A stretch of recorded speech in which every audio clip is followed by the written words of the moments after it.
জাতীয় দলের ব্রাত্য বিশালের হাতেই ভরসা মোহনবাগানের। ভারতীয় ফুটবল দলের হেড কোচের বদল হলেও বদল হয়নি বিশাল কাইতের ভাগ্য। সম্প্রতি ইগস টিম্যাচের পরিবর্তে ভারতীয় ফুটবলের হেড কোচ হিসেবে নিযুক্ত হয়েছেন মানোলো মার্কেজ।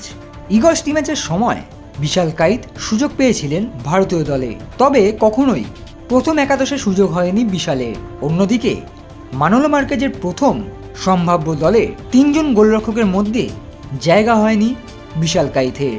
কিন্তু গত মরশুমে দাপিয়ে খেলেছেন বিশাল কাইত। ক্লাব ফুটবলে মোহনবাগান সুপার জায়ান্টের হয়ে একের পর এক গোল বাঁচিয়েছেন বিশাল। সবুজ মেরুন ব্রিগেডকে জিতিয়েছেন আইএসএল শিল্ড। তবুও ভারতীয় জার্সি পরে গোলপোস্টের নিচে দাঁড়ানোর স্বপ্ন পূরণ হচ্ছে না বিশাল কাইতে। তবে জাতীয় দলের ব্রাত্য বিশাল কাইতের উপরেই কিন্তু ভরসা রাখছে মোহনবাগান ম্যানেজমেন্ট। শুক্রবার ডুরান্ড কাপের কোয়ার্টার ফাইনালে পাঞ্জাব এফসির বিরুদ্ধে পেনাল্টি শুটআউটে 6-5 ফলাফলে জয়ী হয়েছে মোহনবাগান দল। নির্ধারিত সময় 3-3 ফলাফলে শেষ হয় ম্যাচ, যেখানে বারংবার পিছিয়ে পড়েও সমতায় ফেরে মোহনবাগান দল। প্রথমেই বিতর্কিত পেনাল্টি থেকে গোল করে এগিয়ে যায় পাঞ্জাব এফসি, তবে প্রথমার্ধে গ্রেগ স্টুয়ার্টের গোলে সমতায় ফেরে মোহনবাগান। দ্বিতীয়ার্ধে পরিবর্তে মনবীর সিং গোল করে এগিয়ে দেয় মোহনবাগানকে, তবে এরপর পরপর 2টি গোল হজম করে পিছিয়ে পড়ে মোহনবাগান দল। তবে আবারও পরিবর্ত জেসন কামিংসের গোলে সমতায় ফেরে সবুজ মেরুন ব্রিগেড। এরপর খেলা গড়ায় পেনাল্টি শুটআউটে, আর সেখানে নিজেকে আরও একবার প্রমাণ করলেন বিশাল কাইত।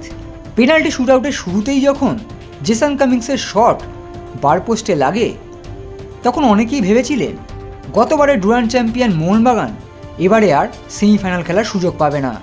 তবে এখানেই জ্বলে উঠলেন বিশাল কাইত। পেনাল্টি সেভ করে দলকে নিয়ে গেলেন সেমিফাইনালে। আর বিশালের উপরেই যে ভরসা রাখছে মোহনবাগান ম্যানেজমেন্ট, তার প্রমাণ পাওয়া গেল ম্যাচ শেষে। ডুরান্ড কাপে সেমিফাইনালে ওঠার পর মোহনবাগানের সোশ্যাল মিডিয়া অ্যাকাউন্টে বিশাল কাইতের ছবি দিয়ে পোস্ট করে জানানো হয়, বেস্ট কিপার ইন ইন্ডিয়া। ভারতীয় দলে আবার কবে সুযোগ পাবেন বিশাল কাইত তা এখন অনিশ্চিত। তবে বিশাল কাইতের সোনার হাতেই ভরসা রাখছে মোহনবাগান, এ কথা বলাই যায়।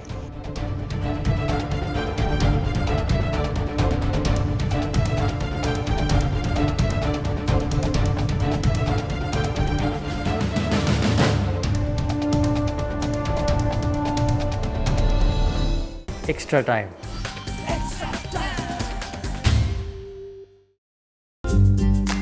লেটেস্ট নিউজ আর এক্সক্লুসিভ ভিডিওর সঙ্গে আপডেট থাকতে এখনই সাবস্ক্রাইব করুন আমাদের ইউটিউব চ্যানেল। বেল আইকনে ক্লিক করতে ভুলবেন না যেন।